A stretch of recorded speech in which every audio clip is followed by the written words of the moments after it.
Hi friends, నేను ఈరోజు palazzo pant stitching చూపిస్తున్నాను. ఫస్ట్ ముందుగా ఇలా ప్యాంటుని తీసి ముందు మనము కిస్తాకి లెంత్ తీసుకుంటాం కదా, పైనుంచి కింద వరకు. అదే 15.5 ఇంచెస్ దగ్గర మనం మార్కింగ్ చేసాం కదా కటింగ్ వీడియోలో. ఇలా ఆ కిస్తాని మనం ఇప్పుడు పైనుంచి కింద వరకు కుట్టుకోవాలి. ఈ షేప్ దగ్గర నుంచి కింద వరకు. ఫస్ట్ దేనికైనా సరే ప్యాంట్ వచ్చేసి ఈ సైడ్స్ అనేవి కంపల్సరీగా స్టిచ్ చేసుకోవాలి.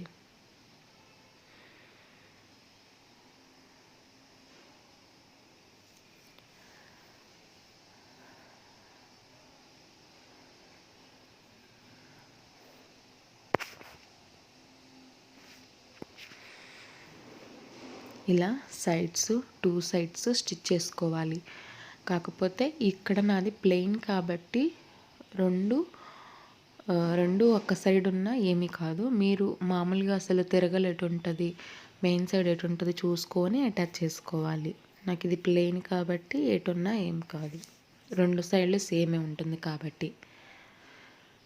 ఇప్పుడు ఒక సైడ్ అటాచ్ చేసాము, మళ్ళీ తర్వాత ఇంకో సైడ్ అటాచ్ చేసుకోవాలి. ఇంకో సైడ్ కిస్తా లెంత్ వరకు అటాచ్ చేసుకోవాలి, పైనుంచి కింద వరకు. ఇలా కుట్టుకున్న తర్వాత మనము కాలు దగ్గర కొంచెం మడత పెట్టి కుట్టుకోవాలి. నార్మల్ వాటికైతే గట్టిగా ఉండి బక్రం వేస్తాం కాబట్టి దీనికి అవసరం లేదు. ఎందుకంటే ఇది పలాజో ప్యాంట్ కాబట్టి దీనికి నార్మల్గా మడత పెట్టి కుట్టుకుంటే సరిపోతుంది.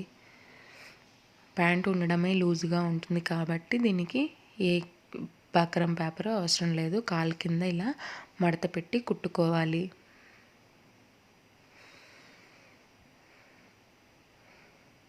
ఇలా కుట్టుకున్న తర్వాత రెండో సైడ్ కూడా మనము మడత పెట్టి కుట్టుకోవాలి.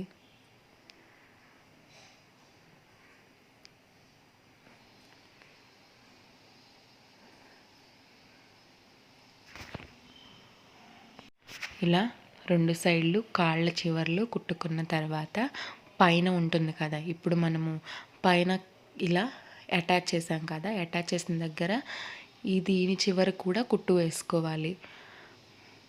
కాళ్ళు అయిపోయిన తర్వాత ఇక్కడే మనము ఎలాస్టిక్ అటాచ్ చేస్తాం కాబట్టి ముడతలు రాకుండా ఫస్ట్ ఒక ఫోల్డింగ్ అలా కుట్టుకున్నామనుకోండి, పీసులు కానీ ఇవేమీ రాకుండా ఉండడం కోసం మనం డైరెక్ట్గా ఎలాస్టిక్ అటాచ్ చేసుకోవచ్చు. కాబట్టి ముందుగా నేను ఇది కొంచెం ఫోల్డ్ చేస్తున్నాను.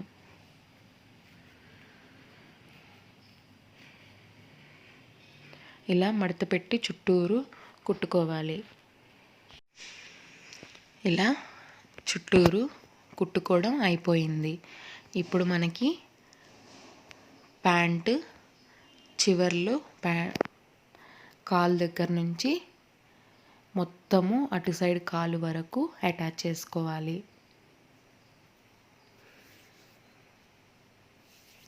నేను ఇక్కడ చివరనే అటాచ్ చేస్తున్నాను, ఎందుకంటే ఇది మనకి సైజులు ఏం అవసరం లేదు కాబట్టి.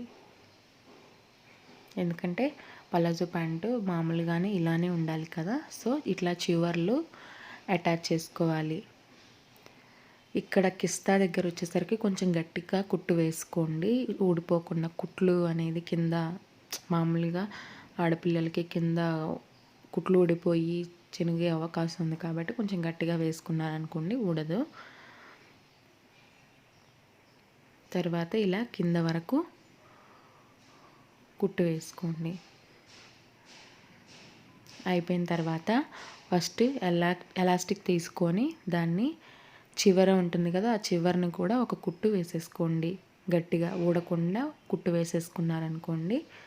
ఇప్పుడు మనము ఈ ఎలాస్టిక్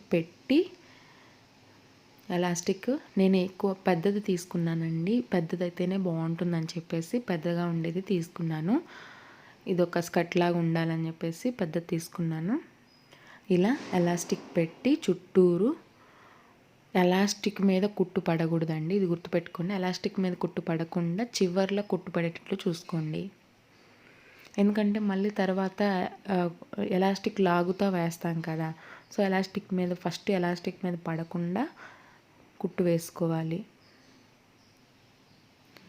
ఇలా చుట్టూరు కుట్టు వేసుకోండి.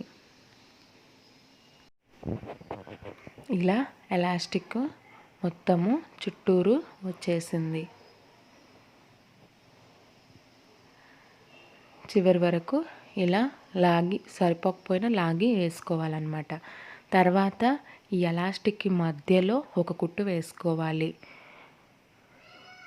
స్టిఫ్గా ఉండడం కోసం లాగుతూ కుట్టు వేసుకోవాల్సి ఉంటుంది. ఎందుకంటే ఇది ఆల్రెడీ మనం ఎలాస్టిక్ వేసేసాం కాబట్టి లాగుతూ కుట్టు చుట్టూరు వేసుకోవాలి. ఇంతే ఫ్రెండ్స్. మీకు నా వీడియో నచ్చినట్టయితే లైక్ చేయండి, షేర్ చేయండి, సబ్స్క్రైబ్ చేసుకోండి. అండ్ పక్కనే ఉన్న బెల్ ఐకాన్ క్లిక్ చేయడం ద్వారా నా లేటెస్ట్ అప్డేట్స్ నోటిఫికేషన్స్ అన్నీ మీకు వస్తాయి. Thank you for watching. మీకు ఏమైనా డౌట్స్ ఉన్నా కూడా కామెంట్ సెక్షన్లో అడగండి, నేను కంపల్సరీగా రిప్లై ఇస్తాను. ఫైనల్గా ప్యాంట్ ఇలా ఉంది. Thank you for watching.